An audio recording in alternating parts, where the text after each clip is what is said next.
Hey guys, welcome back to Book Demystified. I'm so glad you're here because today's book completely reframed how I look at the masks we wear every single day. You know that feeling when you're scrolling through social media, seeing everyone's highlight reels, and you start wondering if you're the only one who feels like you're barely keeping it together? Yeah, that feeling. Here's what hit me the other day.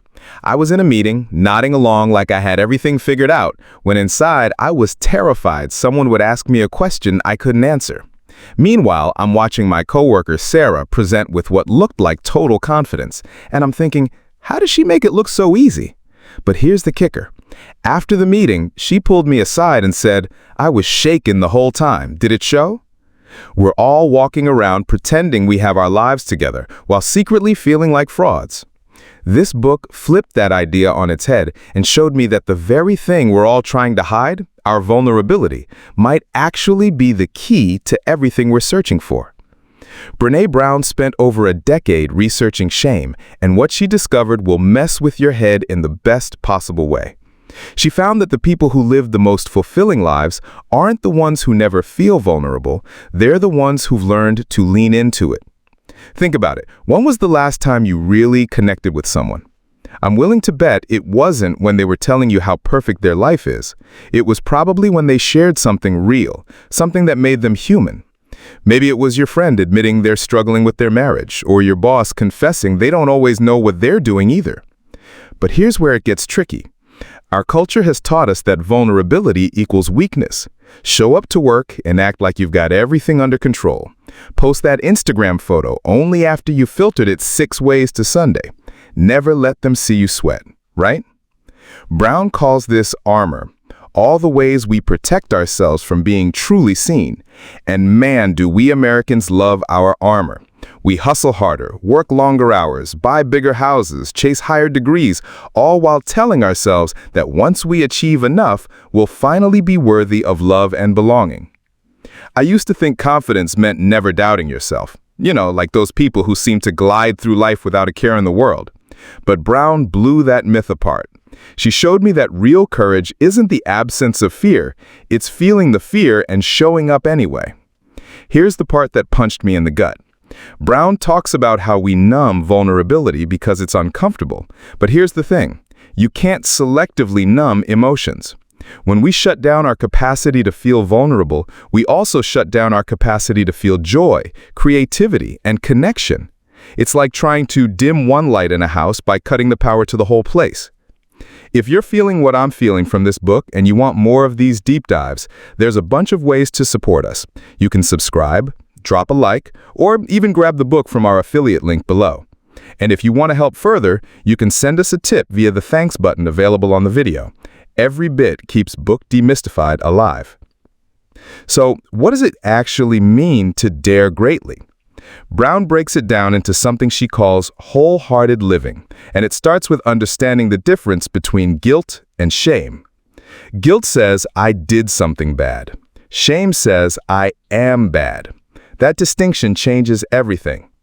I grew up thinking that if I just worked hard enough, if I just achieved enough, I could outrun that voice in my head that whispered, you're not good enough. But shame doesn't work that way. It's like quicksand. The harder you struggle against it, the deeper you sink. Brené Brown discovered that people who live with courage, compassion, and connection have one thing in common. They believe they're worthy of love and belonging exactly as they are, not as who they think they should be. And here's the wild part. That belief isn't something you're born with. It's something you practice. Picture this. You're at your job, and your manager asks for ideas in a meeting. You've got this thought brewing, something that could actually help, but what if it's stupid? What if everyone thinks you don't know what you're talking about? So you stay quiet, and later, someone else shares a similar idea and gets praised for it. Sound familiar? Brown calls this foreboding joy, that tendency to dress rehearse disaster. We're so afraid of being disappointed that we don't allow ourselves to fully experience the good stuff. Like when you get a great performance review, but instead of celebrating, you immediately start worrying about next quarter's goals. The research shows that people who dare greatly don't experience less fear or uncertainty, They just don't let those feelings make their decisions for them. They've learned what Brown calls shame resilience, the ability to recognize shame when it shows up, reality check it, reach out for support, and speak about it. Here's what shifted for me. I realized that every time I tried to be perfect, I was actually disconnecting from the people around me. Because perfect isn't relatable. Perfect doesn't invite connection. Perfect is lonely. Brown talks about how we live in a culture of never enough, never thin enough, successful enough, smart enough, extraordinary enough. We're constantly comparing our behind the scenes with everyone else's highlight reel. Social media has turned this into an art form, hasn't it? We curate these perfect little squares of our lives while secretly feeling like we're falling apart. But what if the thing we're most afraid of, being truly seen, is actually the pathway to everything we want? What if vulnerability isn't something to overcome, but something to embrace? I started experimenting with this. Instead of pretending I had all the answers, I started saying, I don't know, but I'm willing to figure it out. Instead of avoiding difficult conversations, I started having them. And something amazing happened. People started responding not with judgment, but with relief.